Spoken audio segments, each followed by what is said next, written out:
Good morning and welcome to Waking Up with Don. It's Monday morning and it's also 6:30. This is our first show in our new time slot and it's Medical Monday. And I have Jim Dees here from Nation's Best Family Care, Healthcare rather, here in the studio to kind of chat it up on a few health issues that may be in the news. Jim, first of all, welcome to the show and thanks so much for coming here today. And I've got a lot of questions for you. And I know you're a physician's assistant, yes, correct? Sir. And you work with Dr. Nations and his whole team out there in Lynn Haven. But I'm going to ask you a loaded question about mental health. We're seeing so much about that in the news now. We had this shooter out in Santa Barbara who was obviously a very disturbed young man who shot 6 people and actually maybe shot more. I don't know. I think there's 6 fatalities there. But there were a lot of early warning signs there, weren't there? Yes, there were. And how do we recognize that? I mean, people talk about gun control as if the guns are doing something bad. And had this fella not had a gun, he wouldn't have shot people, but he did stab his roommates as well. Right. So, and I know it's kind of a downer for our happy little show here, but I think it's important that we recognize these early warning signs of maybe schizophrenia or whatever. Yes, and the telltale signs are always the same when you look at all the shooters that we've had recently. Mm-hmm. All of them were loners. All of them had a problem identifying with normal society. And all of them are in and around the same age. They're all young men. Mm-hmm. And even the Navy shooter, they're all young men who are having a time with their identity, their sexuality, and their place in the world and their society as far as acceptance. And schizophrenia presents itself in those early years. So, couple that with maybe your first time living away from home, being away at college or being away in the service, being at that age, and schizophrenia presents itself at that early stage there. I know in the Air Force we had a thing called the wingman concept, where you look after your wingman, and if you think there's something wrong, you got to say something. Right. What about if your college roommate is exhibiting these types of things? What do you do? What's a person? They should notify the authorities, the healthcare professionals, and they should be interviewed. In his particular case, confined, because they're doing things because they're responding to voices in their head sometimes. Mm-hmm. So yes, they should be searched out by the medical community and the authorities. Yeah, even I think even his parents knew this young man out in I think it was Santa Barbara, who was going to school out there. Even his parents knew something was amiss. Right. And I don't know if he had received any kind of counseling, but Jim, is there anything they could have done that might have stopped this? I know I'm putting you in an awkward position, and that's a tough question to answer. I understand. There are certain laws about how you can confine people when there are suspicious things done, unless there is a crime committed. If you're just acting strange, there are a lot of strange people in the world. Yeah, there is. But when they're doing things outside of the normal, you can. And you can confine them. And it varies from state to state. The state of Florida, you can confine them for 72 hours. And that's a Baker Act. That's a Baker Act. So if you think somebody's going to harm themselves or harm someone else, I guess there's a procedure or a process you can go through with, I guess, law enforcement? The law enforcement can go out there. If they have reason to believe from what has transpired, they can confine you against your will for 72 hours. And you see a psychiatrist, and the psychiatrist is the only one who can release you. Yeah, so having, now if you have someone like that in your family or in your household or in your circle of friends, it's probably incumbent upon you to do something or to say something. Yes, it is. Particularly when there's weapons around, and anything could be a weapon. Like I said, this young fella out there, and I call him a young fella, he was obviously a very disturbed person. He stabbed his roommates. Yeah. And then he got a gun and went on a spree. And a car can surely be used as a weapon.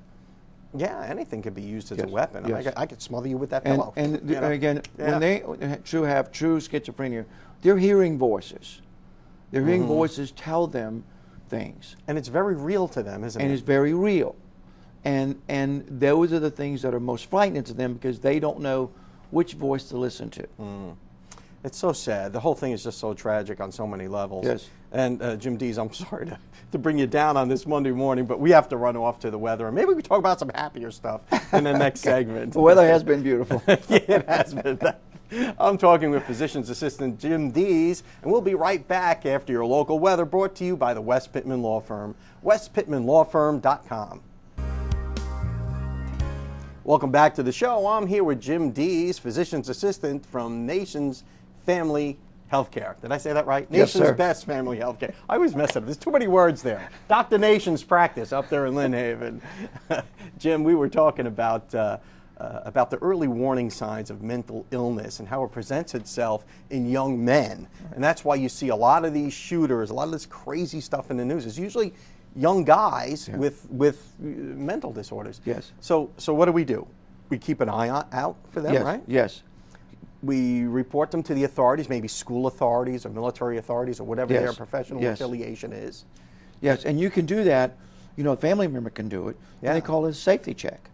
You know, if you send me a text and say, you know, I think I'm going to do this, I can call the police and say, you know, just you go over there, you interview him, because I have a text message that says he might do this. Well, you go over there and let the police or the sheriff interview him and let them decide if he is a danger. That kid in California had this whole missive, this whole manifesto Yes. that he emailed to his parents. Yes. And it was like 100 pages long. Right. I mean, it was basically a running journal and diary of this. And that was a telltale sign right there to pick up the phone. Wow, and more than a call it. telltale sign. That was Yeah. like a That was a red scream. flag. That was a huge red flag. That was a red you know? flag, yes. So that's just awful stuff. And, you know, I don't mean to bring people down, but we need to keep an eye on our friends Yes, and we do. neighbors Yes, we do. sometimes. And if someone's acting peculiarly, And you need especially young people, because this is a stressful time in their life to try to adjust to adult life. Because many of them, even the teenagers, it's like you look like an adult, but you're not really an adult. Yeah. You physically, you may look like an adult because you're 6 feet tall, but you're not. But you still have the brain and the emotions of a preteen, maybe. Yes, Who knows? exactly. Yeah. Exactly. Moving on to another topic, another cheery topic we can talk about is VA healthcare. Yes, sir. Now, the Veterans Administration is now in the news in a Yes, big sir. way because of these waiting lists and all that other stuff. What's your experience with the VA, or at least Veterans healthcare? Very- Well, we take care of several veterans in our office, several.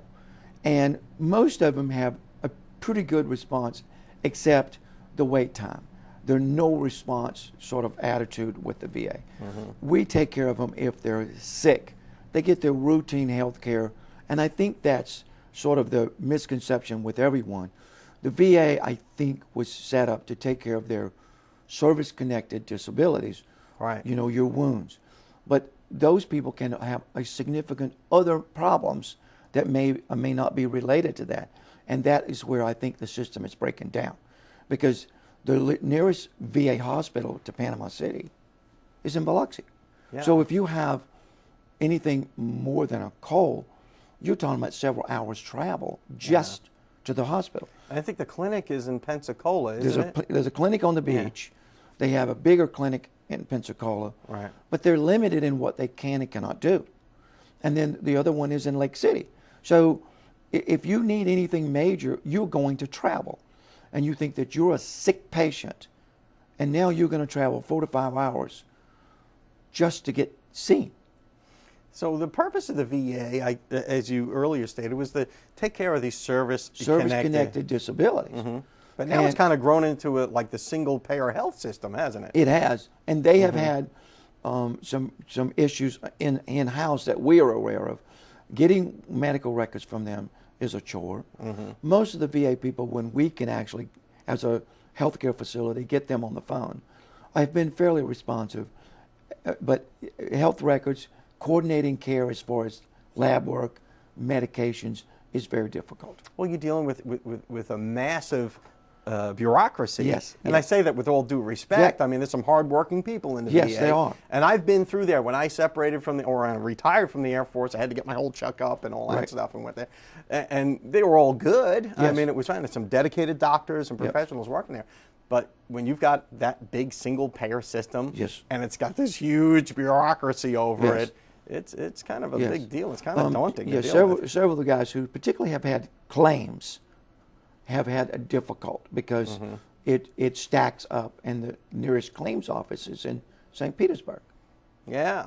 So as a veteran myself, I really don't use the VA. I use my own doctor, Right. My own private doctor on the TRICARE and all that. But some veterans don't have that choice. Exactly. Some veterans don't have any health care at all, and they need that VA. Right, and I do the same because I'm a veteran, and I did what I try to tell all veterans is when you get out, go and register with them. Let them know who you are, because if you don't, they don't know that you even exist. That's right. So go and register. Keep copies of your paperwork. And that's part of your out processing checklist when you leave Yes, the sir. service. That is correct. So you should do it. Jim Dees, that's wise advice. And thank you so much for coming on the show and getting us smart on healthcare. And thanks for explaining a few things about the early warning signs of Yes, sir. schizophrenia. It's Anytime. scary stuff. Anytime. Thanks for coming on the show, and you're welcome back anytime. My pleasure. And we'll be right back after these messages. Welcome back to the show. We've all tried to do some projects at home, and some of those projects include electricity. Some of us aren't really qualified to work with electricity, and that's why you have to call an electrician. And we've got Brad Eggerman here from Jerry Pybus Electric to tell us what some of the pitfalls may be in trying to do things yourself at home. Jerry, a lot of people get hurt working with electricity, don't they? That's correct. Before coming on the show, I kind of Googled a little information to see exactly what that number might be. And it looks like there's around 350 people a year who get electrocuted with electricity. Wow. And then there's around over 30,000 people a year get some kind of electrical shock that requires reporting. And that's quite a significant number when you start thinking about it. Yeah, 30,000 people a year get shocked, and it gets reported. Maybe that's an emergency room visit or something.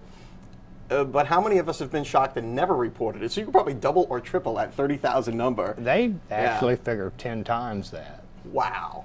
Yeah, well, I tend to agree with that. Because I've been shocked a few times and never reported it. Right. Except to, my invisible partner who I cursed at. Yeah.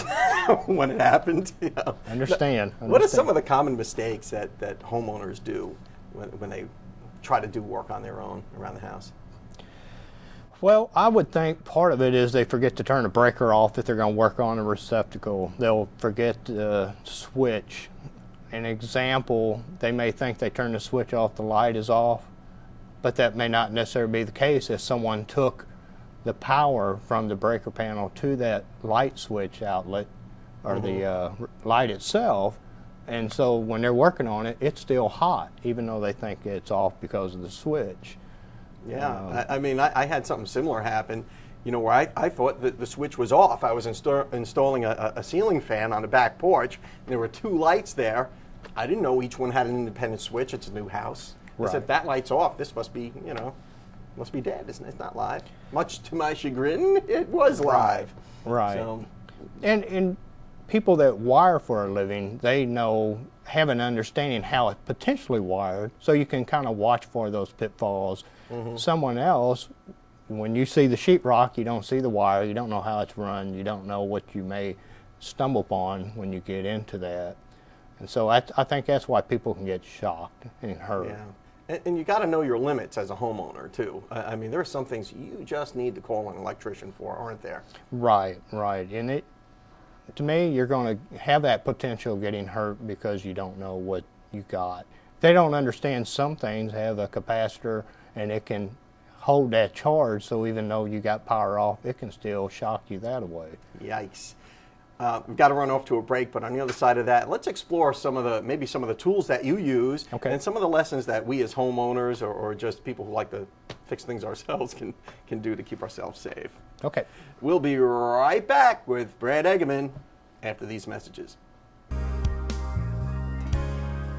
Welcome back to the show. I'm here with Brad Eggerman from Jerry Pybus Electric. And Brad, we were talking off camera about some of the common things that or mistakes that people make. And we talked about circuit breaker boxes and how those could be mislabeled.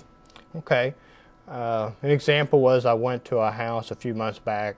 The plumbers were working on exchanging the hot water heater, and they thought they had the breaker off, but come to find out that breaker was mislabeled.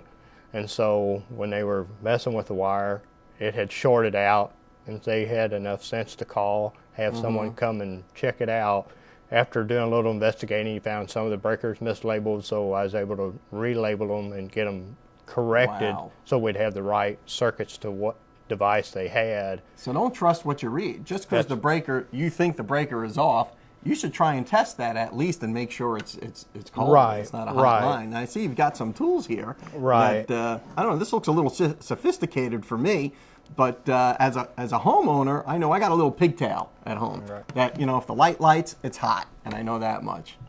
Well, I use a couple devices for checking receptacles. This is like a tick or even a light. I can check and see if the circuit's hot. This here is your most common item, and I can check voltage. I can check amperage with this. I can check circuitry if a circuit's open or closed with this meter. This is probably something, if you think you're going to work on stuff at your house, you're going to want something like this to do that testing. Or like you said, a little light, if that's all you're wanting to do, and that's as far as you're going to go.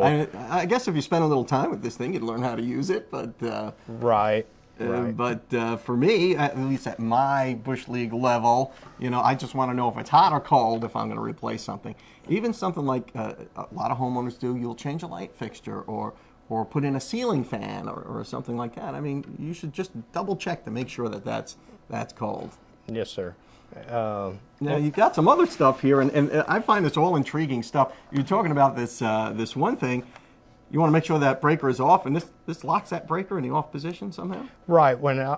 If I go on service calls or other guys that go, we're not only in there ourselves, there's other people in a business or the house, and surprisingly, people are going to try to turn stuff on because it's not working. And so this here is a breaker lock. It allows us to put this on a breaker and lock it so the homeowner or a business can't go in. If they don't know, you may be working in that room there, and then somebody else turns the breaker on thinking, hey, there's a reason it's off, it just tripped. And you're working on it, you're going to get shocked without something like this.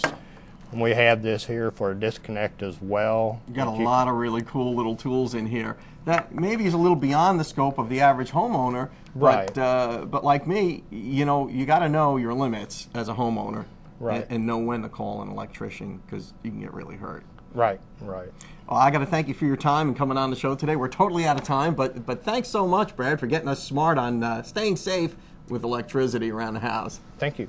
We'll be right back after these messages. Welcome back to the show, and in our never-ending search for local talent, we have Barbed Wire Creek with us. We've got Scott and Cody. And guys, what are you going to play? I'm going to play one off our EP. We come out in January. Do one called This Country Boy's Got Everything. All right, man. This is more of that, what did you call it, the redneck metal? Redneck metal, hillbilly headbanging. Me and Scott are getting this new thing about beating on the back of this guitar. So Let's beat it up. you ready? Count it off. Ready? 1, 2, 3, 4.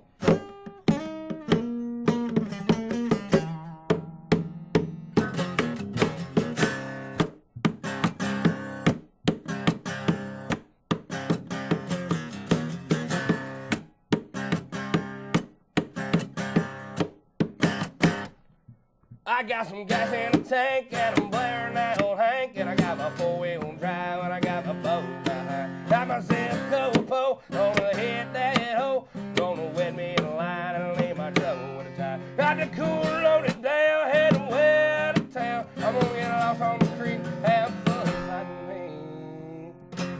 Well, I might not make much, but I'm a hard-working blue-collar son of a gun. What I got, boy, I've earned, and I pay my dues with every lesson I've learned. Way back in the States, I'm living like a king, 'cause this country boy's got everything.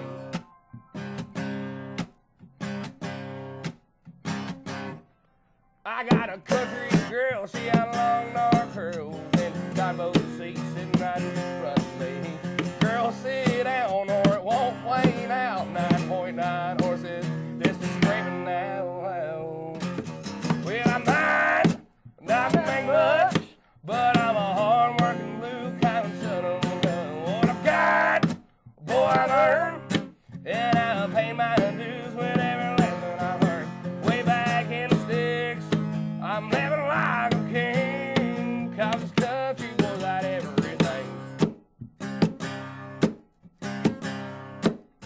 shot. Do it.